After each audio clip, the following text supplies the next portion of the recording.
अविनाश गोरखकर जी, आप दोनों विशेष मेहमानों का बहुत बहुत स्वागत। सर, जिस तरह की सिचुएशन अनफोल्ड होती हुई दिखाई दे रही है, अब ऐसा लग रहा है कि मतलब अब क्या ही कहा जाए, मतलब अब भगवान भरोसे ही है क्या, या फिर ट्रम्प भरोसे? कहाँ पे जाकर के सपोर्ट मिलेगा बाजार को, कुछ दिखाई नहीं दे रहा है। अविनाश सर, क्या कह रहे हैं फंडामेंटल्स, क्योंकि अब सिचुएशन मतलब खराब से बदतर स्थिति में होती हुई दिखाई दे रही है। गुड मॉर्निंग विपुल। देखिए, आपने सही कहा कि कंडीशन थोड़ी सी और खराब हो चुकी है और ये मामला थोड़ा सा ज्यादा बिगड़ गया है। पहले लग रहा था कि हफ्ते 10 दिन या 2 हफ्ते में ये लड़ाई खत्म हो जाएगी। अभी जिस प्रकार का माहौल है, मुझे लगता है कि आने वाला हफ्ता बहुत इंपॉर्टेंट रहेगा। जैसे आपने कहा कि ट्रम्प साहब ने 2 दिन का अल्टीमेटम दिया था ईरान को। अभी ईरान ने भी उनके कंडीशंस रखे हैं।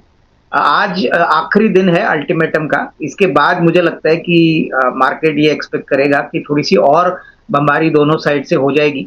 लेकिन मोस्ट इंपॉर्टेंट थिंग यही है कि इसका असर नॉट ओनली इंडिया लेकिन ग्लोबली सारे कंट्रीज को नेगेटिव होगा। देखिए, तेल की कीमतें बढ़ गई है, रुपया वीक हो चुका है। उसके बाद अभी हाल ही में ऑयल मार्केटिंग कंपनीज ने प्रीमियम पेट्रोल का भाव बढ़ा दिया है, इंडस्ट्रियल फ्यूल का भी भाव बढ़ा दिया है। तो इसका असर हमारे मार्केट्स को डेफिनेटली अप्रैल टू जून के क्वार्टर में देखने को मिलेगा। और एक बात सिंपल है कि अगर ये लड़ाई और 2 हफ्ते चलती है तो मेरे ख्याल से जो एविएशन फ्यूल है उसको भी सोर्स करने में थोड़ी सी दिक्कत रहेगी, क्योंकि कहीं ना कहीं मेरे ख्याल से ये भी क्रूड का डेरिवेटिव है, तो यहाँ पे भी दिक्कतें हो सकती है। तो अभी तो फिलहाल बाजार में मुझे लगता है कि कोई जल्दबाजी ना करे। देखिए, बाजार ऑलरेडी नीचे आ चुका है जरूर, लेकिन अभी खरीदने के मौके मुझे लगता है कि आपको थोड़ा सा इंतजार करना चाहिए, क्योंकि इंडेक्स भी मेरे ख्याल से वोलेटाइल रहेगा जब तक कोई क्लियरिटी आती नहीं है। मेरे ख्याल से अगर मामला और बिगड़ता है तो इंडेक्स को और नीचे जाने में कोई प्रॉब्लम होना नहीं चाहिए। तो थोड़ा सा इंतजार करिए।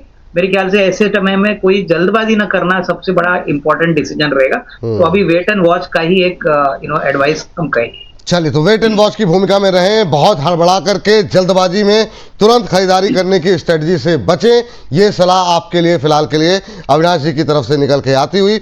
अब सर के पास चलते हैं। अविनाश सर, क्या कह रहे हैं फंडामेंटल्स?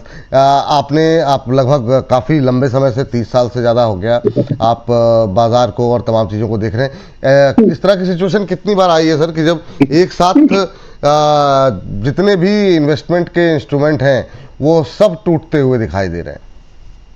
नहीं, इनफैक्ट विपुल, देखिए, मेरे ख्याल से 23 मार्च 2020 एक बहुत इंपॉर्टेंट दिन था जब निफ्टी सबसे निचले लेवल पे टूटा था। तो ये छठी एनिवर्सरी है आई थिंक। वो दिन पे भी मार्केट में बहुत मेरे ख्याल से बिकवाली थी। और मुझे लगता है सभी को पता है कि उसके बाद मार्केट्स ने कैसे यू टर्न करके लोगों को पैसा बना के दिया है। तो मुझे लगता है कि देखिए, आपको थोड़ी सी हिम्मत करके, अगर आपके पास नजरिया थोड़ा सा लॉन्ग टर्म है, तो जो डोमेस्टिक फेसिंग सेक्टर्स है जैसे कैपिटल गुड्स हो गया, ऑटो हो गया, उसके बाद जो डोमेस्टिक सीमेंट कंपनीज है, देखिए यहाँ पे तो डिमांड कम होने वाली नहीं है, वॉर हो या ना हो, बट डोमेस्टिक डिमांड तो बढ़ेगा। हालांकि थोड़ा सा मार्जिन प्रेशर जरूर इन कंपनीज को फेस करना पड़ेगा। इनफैक्ट आज मैं पढ़ रहा था कि एलएनटी ने भी कहा है कि ऐसी कोई दिक्कत की बात नहीं है।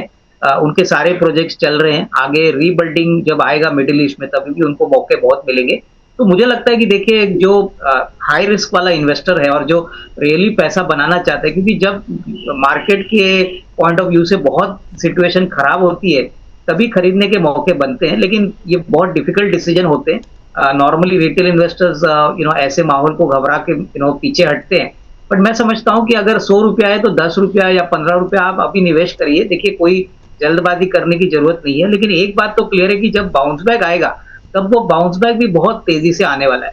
और वो कब आएगा वो कहना मुश्किल है, लेकिन एक बात तो क्लियर है कि कोई भी लड़ाई लंबे समय के लिए चलेगी नहीं। तो मुझे लगता है कि अगले 1-2 हफ्ते के बाद होपफुली अगर वॉर में कोई सोल्यूशन निकलता है तो आपको उसी तेजी से बाउंस बैक भी देखने को मिलेगा और पुरानी बातें कोई याद नहीं रखेगा। तो मुझे लगता है कि देखिए, थोड़ा थोड़ा तो मेरे ख्याल से एटलीस्ट एक एसआईपी अप्रोच से थोड़ा सा पैसा डिप्लॉय करें तो निवेशकों को आगे फायदा होगा। लेकिन उन्हीं लोगों के लिए जो लंबी अवधि के लिए निवेश करना चाहते हैं, जो शॉर्ट टर्म के लिए मार्केट में है, जी। मेरे ख्याल से ऐसे लोगों को तो बिल्कुल बाजार में एंट्री करनी नहीं चाहिए, क्योंकि ये वॉलेटिलिटी बहुत खतरनाक आगे हो सकती है। ठीक। प्रदीप सर कुछ कह रहे हैं? जी प्रदीप सर। बिल्कुल जी। एक कब चलेगा सर? गोल्ड में क्या करें अभी? नहीं, मेरे ख्याल से देखिए, गोल्ड गिरने के बाद तो अट्रैक्टिव होगा। मुझे लगता है कि जो लोग शॉर्ट टर्म ट्रेडर है वो तो डेफिनेटली पोजीशंस, शॉर्ट पोजीशन ले सकते हैं। लेकिन मेरी राय में देखिए, जो गोल्ड फाइनेंस कंपनीज है और जो ज्वेलरी कंपनीज है, इनके ऊपर फोकस करिए, क्योंकि देखिए डिमांड तो अभी भी डोमेस्टिक डिमांड में गोल्ड ज्वेलरी की काफी अच्छी है। जनवरी टू मार्च का क्वार्टर भी काफी अच्छा आएगा। और ये एक ऐसी कंपनियां हैं जहां पे देखिए गोल्ड इनका मेन रॉ मटेरियल है, तो गोल्ड ज्वेलरी कंपनीज को मुझे नहीं लगता है कोई दिक्कत होगी, जैसे कि टाइटन हो गया, कल्याण ज्वेलर्स हो गया। तो ये डेफिनेटली कंपनीज इंटरेस्टिंग रहेगी। यहाँ पे अगर भारी गिरावट आपको देखने को मिलती है तो डेफिनेटली खरीदने के मौके समझने चाहिए, क्योंकि देखिए इसका कोई असर मुझे नहीं लगता है कि इनके लॉन्ग टर्म ग्रोथ प्रोस्पेक्ट्स पे आना चाहिए। गोल्ड फाइनेंस का भी बिजनेस मुझे लगता है कि देखिए अगर आपको पोजीशन लेनी है तो मुथूट फाइनेंस है, मणप्पुरम है, थोड़ा सा आप रुक रुक के थोड़ा थोड़ा टुकड़ों में खरीदिए, क्योंकि ये बिजनेस बहुत स्टेबल है।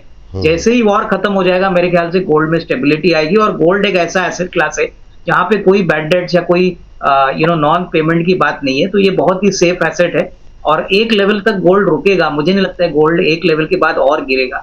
तो कहीं ना कहीं वैल्यू बनेगी, बट मेरे ख्याल से उन्हीं लोगों के लिए जो थोड़ा सा लंबी अवधि के लिए सोचते हैं, कम से कम 12-15 महीने की अवधि के लिए कोई अगर निवेश करता है तो टुकड़ों टुकड़ों में गोल्ड ज्वेलरी कंपनीज और गोल्ड फाइनेंस कंपनीज यहाँ पे डेफिनेटली पोजीशन बना सकते हैं। ठीक। चलिए